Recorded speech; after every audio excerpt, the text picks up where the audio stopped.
ActiveTarget 2XL. This is the best video footage that I've found of it on the ice. It's in a different language, so you're probably not going to find it unless you're really searching hard like I did.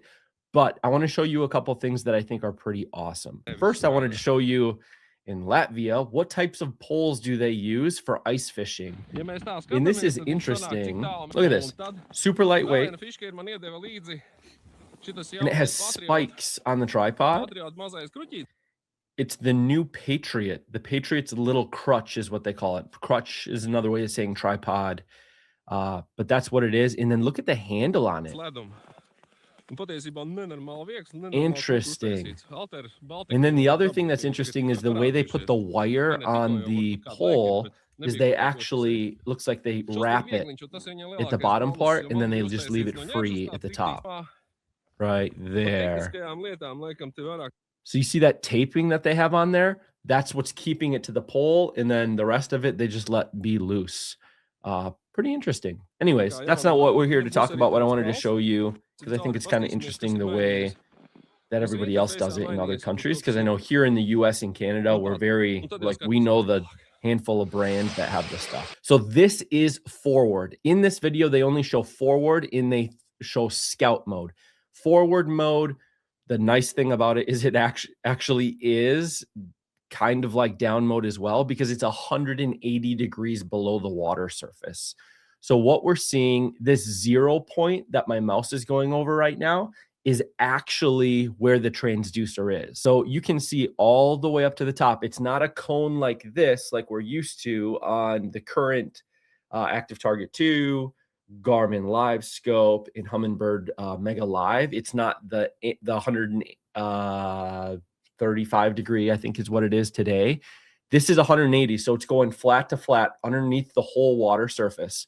But 0 is where the transducer is, and this is the forward mode here. Looking out, we can see it goes about 5 degrees, 5 feet back, which he'll adjust here in a second. He's going through the different color patterns of what is possible in the unit. This is the new UI of Lowrance. So if you have a Lowrance and you haven't done the latest update, you'll get this UI on the right as well. But what I thought was really interesting about this footage is it's pretty good, but it doesn't look that much better than Garmin Live Scope. And you can see here, as he's playing around with the noise rejection. So if you have it off, look at all the noise on the screen. Then you have low, medium, cleans it up, and high. Very, very similar in what I've seen in terms of how Garmin is going to operate. I think Garmin, you can get a little bit of a cleaner screen. This is an HDS 12 that he's using, and you can see all that noise in there. The color gain must be up pretty good as well, because you can see how hot those signatures are. And it's something to remember.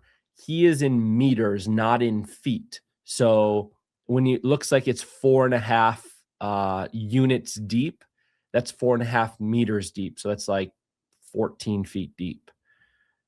And then as you're looking 5 feet out, I said wrong at the beginning, it's 5 meters out. So he's looking 21 meters out, so about 60 feet out. But you can see some fish, you can see some target separation. Again, to me, this does not look crazy, like that much of a big leap over the live scope footage that I've used and use. It honestly looks to me very similar to the ActiveTarget 2 and even the Eagle Eye. Of course, the Eagle Eye is a really narrow beam, but it just looks like it's a wider beam. Now, granted, we do know the actual technical specifications of this transducer is you do have the low end of the frequency goes a little bit lower. So it goes down to, I think, 550 megahertz versus 650.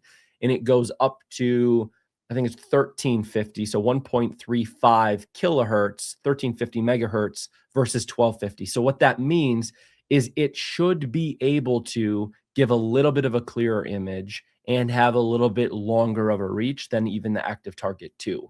But I would say ActiveTarget 2 was also already lagging behind the LiveScope Plus. And so the biggest benefit that we're going to get here is you have a full picture view. Like there's no cone. It's just the full thing when you're in this forward view and in the down view. So he's going to go into scout next, which like I obviously this is not the right color pattern for it. He's going to change over to the second one, which I think is probably the best color pattern for it. But again, like I don't use perspective too much or scout in Lowrance. But if you are interested in it, it does look like this could be a big benefit because again, you don't have that cone angle you need to stay within.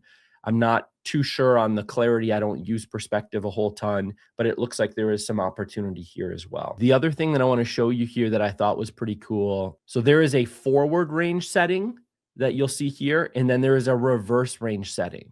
So he is in forward mode, which means, and remember, the ActiveTarget 2 XL, you don't change the transducer by clicking it up for forward and clicking it down for down. It just stays down, and it can reach both ways fully. So there's no changing of the transducer, which is fantastic. In forward mode, though, so you can see he's 21 meters in forward mode. You can see that's what this forward mode is. Reverse range is set to auto. He can change the reverse range to 21, and he's essentially then in down mode with 21 on the right and 21 on the left on the screen of where he's at. So he's going to change the range right now, forward range, and you'll see how far out he can go. And notice the 0 is not in the corner because he has about 5 meters behind it, because that's just what the auto setting is on it in this scenario. 40 meters out is too far for the depth that he's in. It can reach that far because 40 meters is about 120 feet. It can reach that far, but remember, the beams are all stitched together, even in these transducers.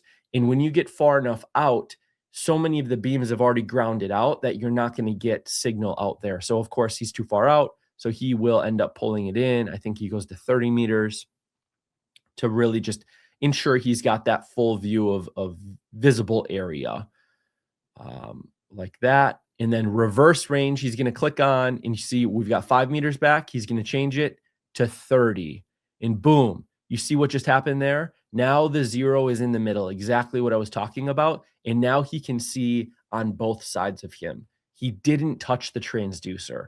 I think that's pretty awesome. Again, the reason why he's got these dead areas on the sides is because he set the range to go that far out. In the depth of water, he's in 14, 15 feet of water, even shallower over here on the left. That water, you can't get that far out. If he was in 30 feet of water, this would be no problem, and he'd have the full bottom there. So just a couple of things to think about, things to look at in this video and why I got excited about it. One, I always like looking at the new polls that other countries and other people use. Two, I also like to see the target separation. I really appreciate this view. It makes me think about the people that are saying it's that much better than Garmin LiveScope and also haven't shown us the side-by-side footage or haven't shown us real footage like this. Just really has me wondering what's taking them so long. And I think it's my opinion is because they're really trying to dial it in and get the perfect footage. I've seen a lot of things in comparisons, even in pictures, that I don't believe are true. So this is really good footage for us to feel like if you have Garmin LiveScope Plus, I honestly don't think you're going to be missing out on too much based off of this. I still think I might get it just to do some on the water side-by-sides for y'all, including myself, because I like that stuff. But yeah, let me know, what do you think of it so far? Are you thinking it's pretty good? Is it more impressive than what you thought? What do you think of that 180-degree cone angle? Let me know down in the comments.